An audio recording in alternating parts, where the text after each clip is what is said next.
अस्सलाम वालेकुम बेटा। अॼु जो जेको असांजो सब्जेक्ट आहे जंहिंजो इंट्रोडक्शन असां कंदासीं उहो आहे पॉलिटिकल साइंस। सो पॉलिटिकल साइंस आहे छा? त पॉलिटिकल साइंस जी डेफिनेशन ॾिसूं। Political science is the study of government politics and policies. त पॉलिटिकल साइंस में असां स्टडी कंदा आहियूं। छा जी स्टडी कंदा आहियूं? गवर्नमेंट जी, हुकूमत जी पढ़ाई कंदा आहियूं। पॉलिटिक्स सियासत जी पढ़ाई कंदा आहियूं एंड पॉलिसीज़ जी पढ़ाई कंदा आहियूं। जेकी हुकूमत या जेकी उहे सियासी पार्टियूं जेकी पॉलिसियूं ठाहींदियूं आहिनि उन्हनि जी पढ़ाई कंदा आहियूं। फादर ऑफ पॉलिटिकल साइंस जेको आहे न उहो अरिस्टोटल खे चयो वेंदो आहे। तव्हांखे ख़बर आहे त अरिस्टोटल दुनिया जो हिकु मशहूरु फ़लसफ़ी थी गुज़रियो आहे, जेको मुख़्तलिफ़ सब्जेक्टनि जो जेको आहे न बानी बि आहे, जंहिंमें बायोलॉजी, पॉलिटिकल साइंस ऐं ॿिया काफ़ी सारा सब्जेक्ट आहिनि, फ़िलोसॉफ़ी। सो जेको आहे न ऑफ पॉलिटिकल साइंस, त पॉलिटिकल साइंस जूं ब्रांचिस कहिड़ियूं आहिनि? जंहिंमें आहे पॉलिटिकल थ्योरी, जंहिंखे असां सियासी नज़रियो चवंदा आहियूं। Idea shape political system. ही उहे ख़्याल आहिनि जेके हिकु सियासी निज़ाम खे हिकिड़ो स्ट्रक्चर, हिकिड़ो शेप ॾियण में मदद कंदा आहिनि। उन्हनि जी पढ़ाई असां पॉलिटिकल थ्योरीज़ में कंदा आहियूं। मुख़्तलिफ़ पॉलिटिकल थ्योरीज़ आहिनि। नेक्स्ट लेक्चर में पॉलिटिकल थ्योरीज़ बि पढ़ंदासीं। सो उन खां पोइ आहे कंपेरेटिव पॉलिटिक्स। हाणे कंपेरेटिव पॉलिटिक्स छा आहे? एनालाइज़िंग ग्लोबल गवर्नमेंट सिस्टम। हिन में असां एनालाइज़ कंदा आहियूं, सोच वीचार कंदा आहियूं दुनिया जे मुख़्तलिफ़ गवर्नमेंट सिस्टम ते। हर दुनिया जे मुख़्तलिफ़ मुल्कनि में मुख़्तलिफ़ गवर्नमेंट सिस्टम हूंदा आहिनि। उनखे असां हिन लेक्चर में हेठि कवर कंदासीं। सो उन खां बाद में आहे international relation. Nations interact and cooperate. जेका क़ौमूं आहिनि न उन्हनि जे विच में जेको इंटरेक्ट थिए थो, जेको लाॻापो तालुक़ थिए थो, एंड कोऑपरेट, ऐं उन्हनि जे विच में जेकी तंज़ीम साज़ी थिए थी हिक ॿिए सां, जेकी डिफरेंट शयुनि ते, डिफरेंट मौज़ुअनि ते जेकी शेयरिंग थींदी आहे, उहो असां इंटरनेशनल रिलेशन जे बारे में इंटरनेशनल रिलेशन में पढ़ंदासीं। इंटरनेशनल रिलेशन हिकिड़ो पाण ख़ुदि हिकिड़ो सब्जेक्ट आहे जंहिंखे नेक्स्ट असां कवर कंदासीं। बेटा असां ॾिसूं था की कॉन्सेप्ट, 4 की कॉन्सेप्ट्स आहिनि मेन पॉलिटिकल साइंस में, जंहिंमें आहे स्टेट, जंहिंखे असां रियासत चवंदा आहियूं सिंधी में। हाणे स्टेट छा आहे? A political entity with sovereignty and control over a territory.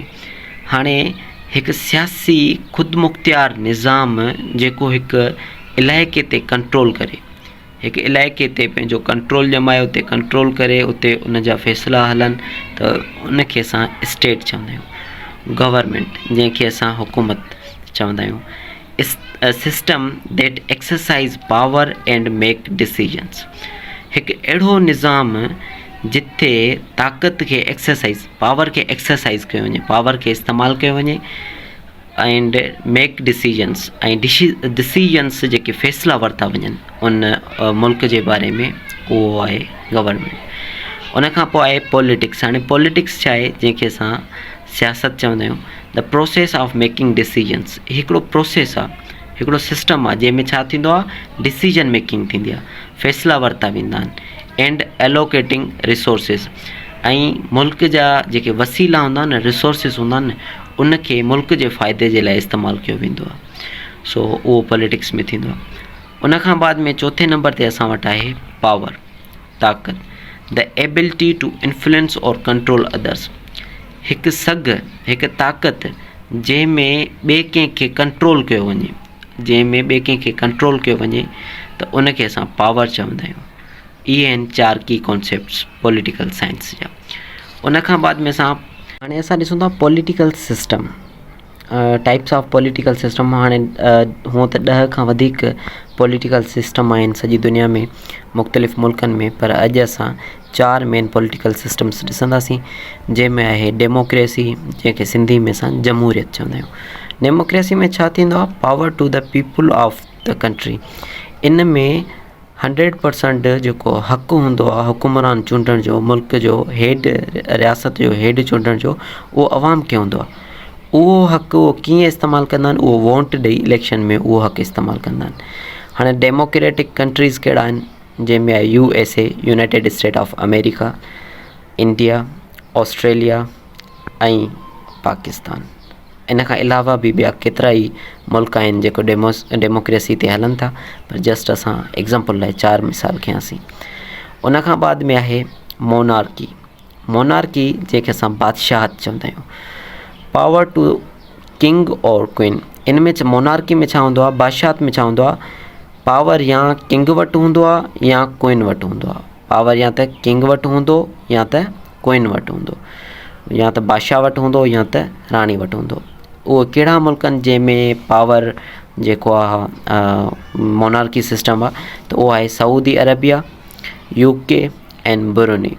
हाणे सऊदी अरबिया में जेको पावर आहे उहो आहे शाह सलमान वटि, ऐं UK में आहे जेको आहे न किंग चार्ल्स, जेको क्वीन जेको आहे एलिज़ाबेथ जो जेको पुटु आहे। ऐं उन खां अलावा जेको आहे टियों जेको मेन सिस्टम आहे गवर्नमेंट जो, उहो आहे डिक्टेटरशिप, जंहिंखे असां सिंधी में आमरियत चवंदा आहियूं ऐं हिंदी में तानाशाही जंहिंखे चयो वेंदो आहे। सो जेको डिक्टेटरशिप आहे, इन में पावर टू 1 पर्सन, इन में 1 पर्सन वटि पावर हूंदी आहे, सॼो मुल्क उन जे कंट्रोल में हूंदी आहे। जीअं नॉर्थ कोरिया में किम जोंग योंग, चाइना में शी जिनपिंग, ऐं क्यूबा में बि जेको डिक्टेटरशिप आहे। सो उन खां पोइ आहे थियोक्रेसी उन मुल्कनि में हूंदी आहे जंहिंमें मज़हबी रियासतूं हुजनि, जंहिंमें पावर जेको हुजे पावर टू रिलीजियस लीडर, जेको पावर आहे उहो रिलीजियस लीडर वटि हुजे। जीअं ईरान में आहे शाह आयतुल्ला खुमैनी, ऐं उन वटि सॼी पावर आहे, रिलीजियस लीडर आहे। उन खां अलावा पोइ अफ़गानिस्तान आहे, अफ़गानिस्तान में जेको पावर आहे उहो आहे मुल्ला हैबतुल्ला अख़ुनज़ादा वटि। टोटल जेको आहे हिकु मज़हबी शख़्सियत आहे, ऐं उन वटि जेको आहे जेको आहे सॼे मुल्क जो कंट्रोल। उन खां पोइ आहे वेटिकन सिटी, जेको ईसाइनि जो हिकु मशहूरु शहरु आहे, जंहिंमें ईसाइनि जो जेको वॾो मज़हबी लीडर हूंदो आहे पोप, उनखे पावर हूंदो आहे उन मुल्क जो। सो इहे 4 जेको असां पॉलिटिकल सिस्टम्स पढ़ियासीं। आई होप कि तव्हांखे सम्झ में अची वेंदा।